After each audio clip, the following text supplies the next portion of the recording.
Heyo, I'm Colby from Sanitarium Productions. We're back with another G.I. Joe toy review. We're continuing on with our Rise of Cobra product line reviews. Today we're looking at Scarlett from the Rise of Cobra line, obviously. This is the Desert Ambush version of Scarlett. So, yeah, we're just going to go ahead and open this thing up and do a quick review for y'all. So, stick around, let's tear into this thing.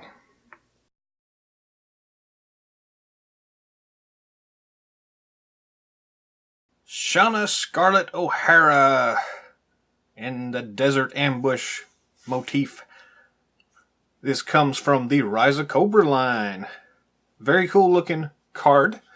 Nice card art here on the side, as most of these Rise of Cobra line figures had. Very nice packaging all around. Flipping it over to the back, we've got the traditional stuff here. The file card, synopsis, some of the other characters in the line. Pretty straightforward, nothing too special, but still looks very nice. The actual painted image over here on the side, they did a really good job on that.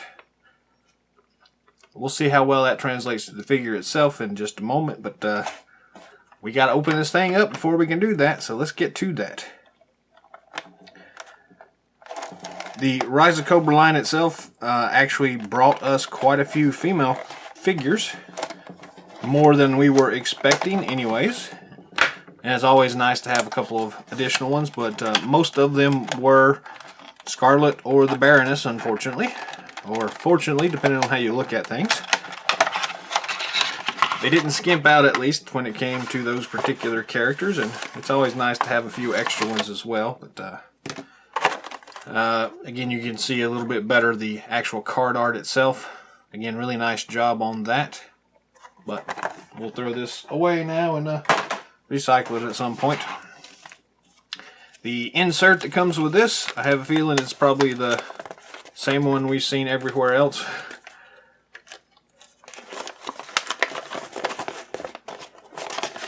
Yep, it is the traditional Storm Shadow versus Snake Eyes in the 12-inch line. Still nice. Again, this one is not quite as folded up as some of the rest of them. And I think some of y'all have expressed interest in, is there a way to get these to kind of flatten out a little bit better? I may try to do a video on that at some point. The short answer is yes, there are some ways to get the creases out of these, but we'll not go into that too much right now. But here we have some of the additional figures and accessories that came in the movie line. Nothing we haven't seen before, though. The figure itself. Quite a few accessories in this kit. The one thing I've never been fond of are these huge weapony things. But we have it anyway, so we'll pull it out. And it looks like the string is attached to these other things, so we'll get them out as we can. Let's pull the figure out here first.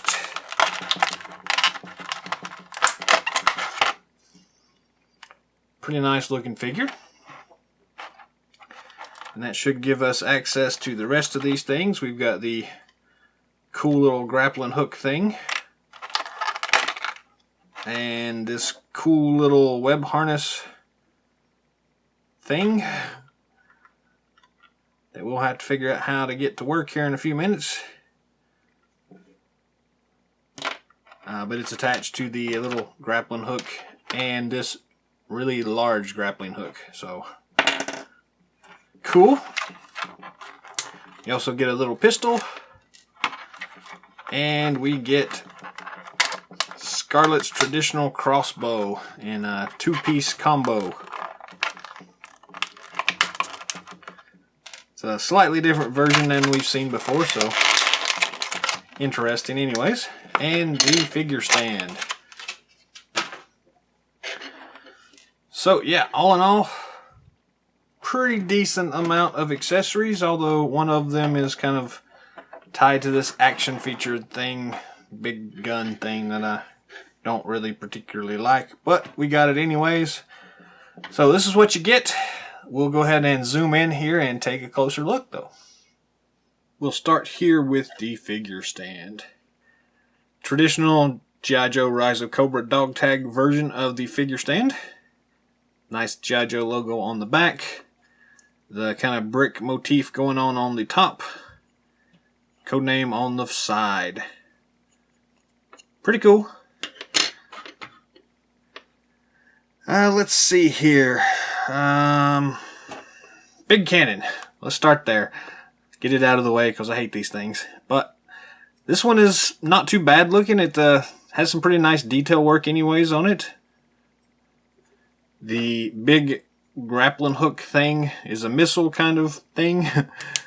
Loads into place. You've got this cool little button on the top. Press it and it fires. You get a pretty good actual firing action on that. Nice spring anyways. Other than that, it's just a big cannon thing. Let's see, on the other side of the big grappling hook missile thing, we got this yellow string attached. We've got a grappling hook on the other end of it.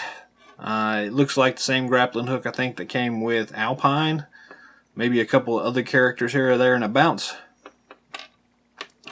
But it's attached to this weird web harness thing. And it's got this weird mechanism on it. It's supposed to be some kind of pulley system.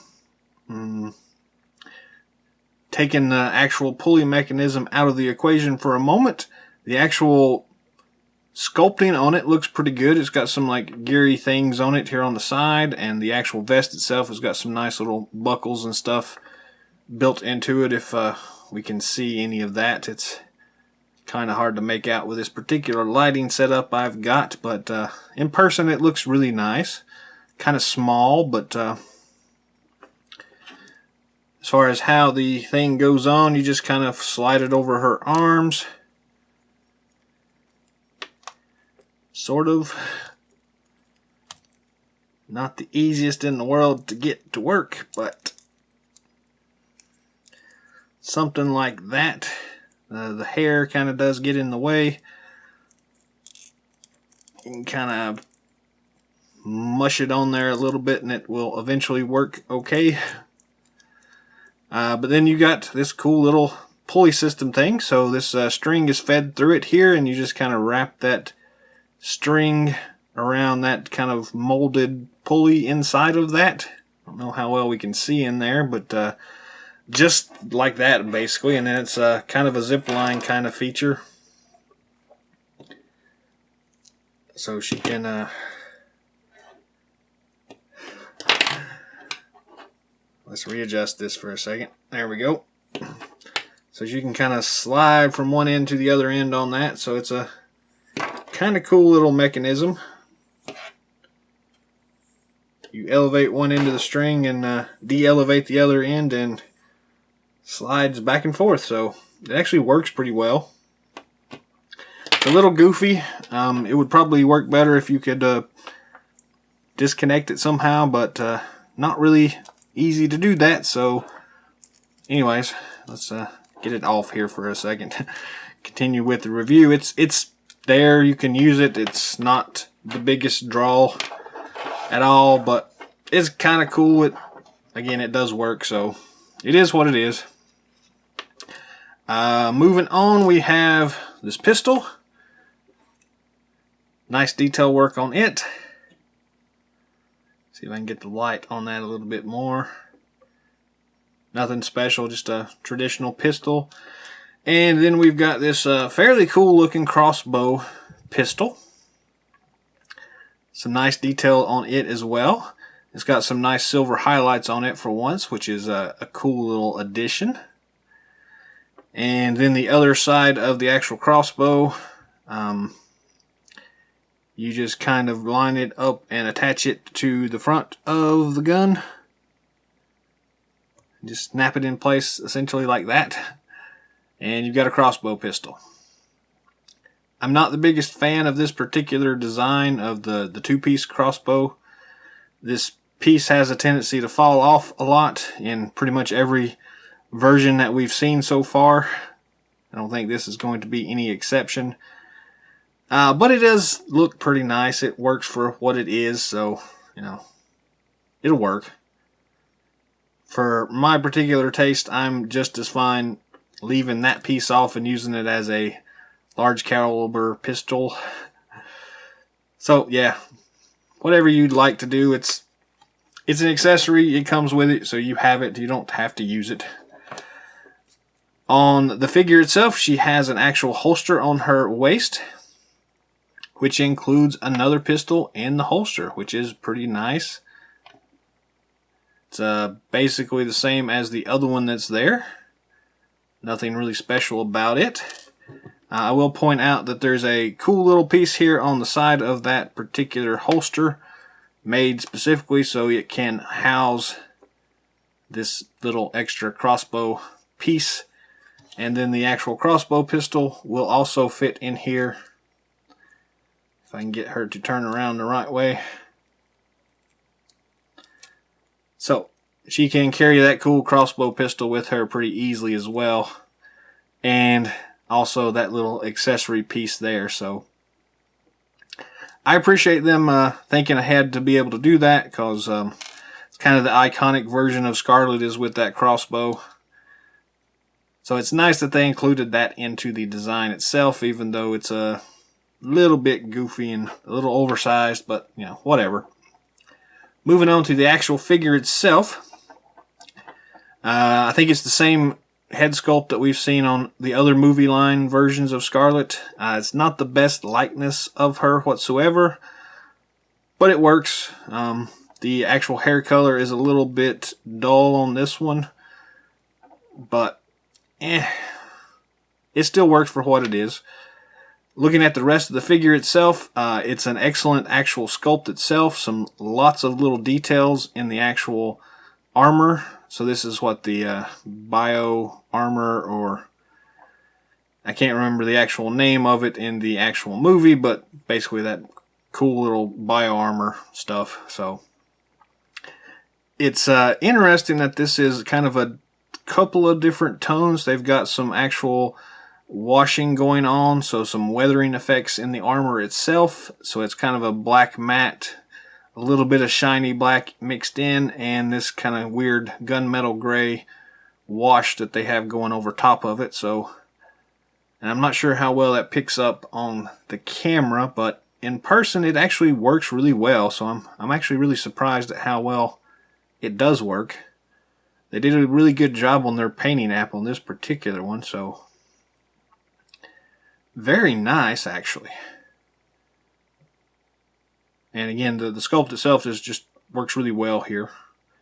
But the only thing I don't really like about it is the fact that at the bottom down here in her boots, it becomes more of that glossy black color, which is a little bit odd in comparison with the rest of it, in that there's not really an obvious separation where the boots should have started.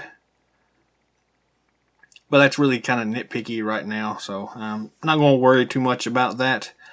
The belt itself is pretty cool looking. It's got a couple of silver highlights here. There's no buckle on this one that I can tell that lets you remove it, so it doesn't really snap off like some of the rest of them do.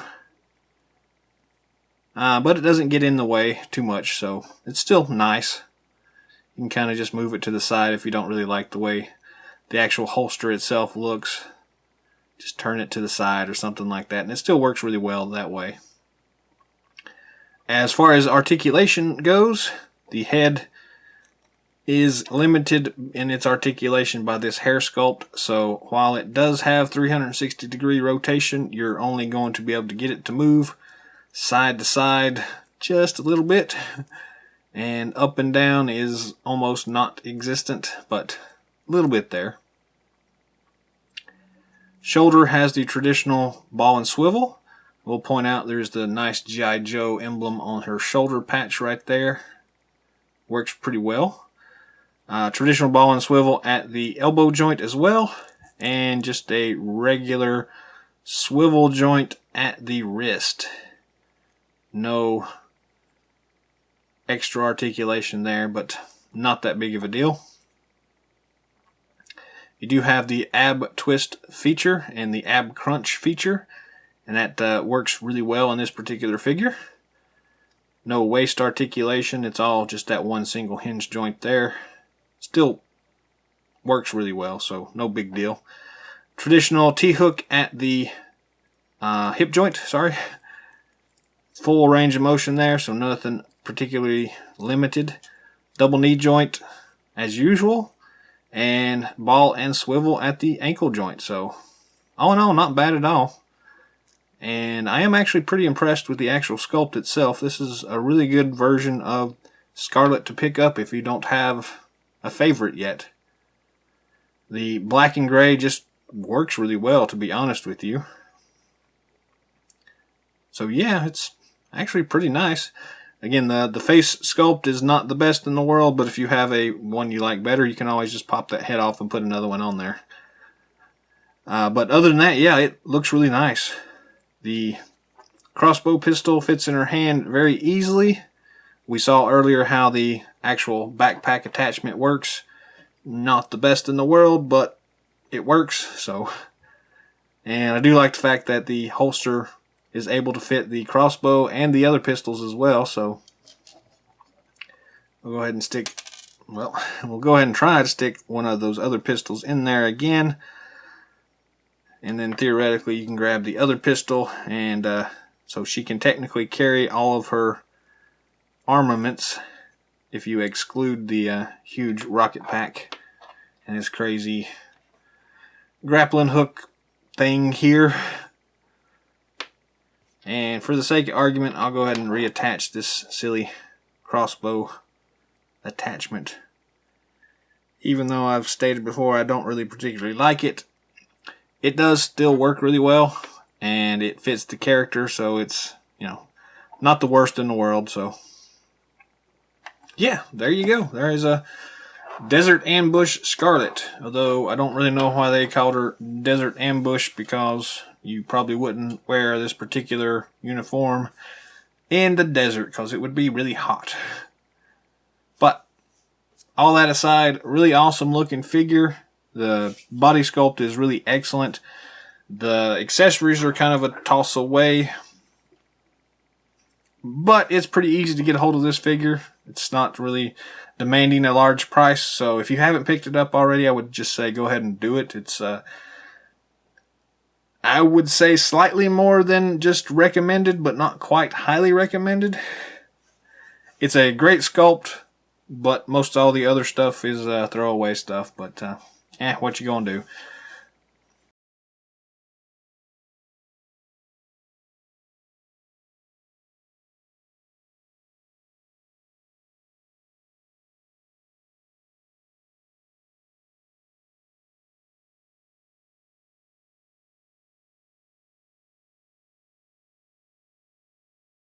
That's all the time we've got for this episode, so thanks for watching. Drop us some comments down below.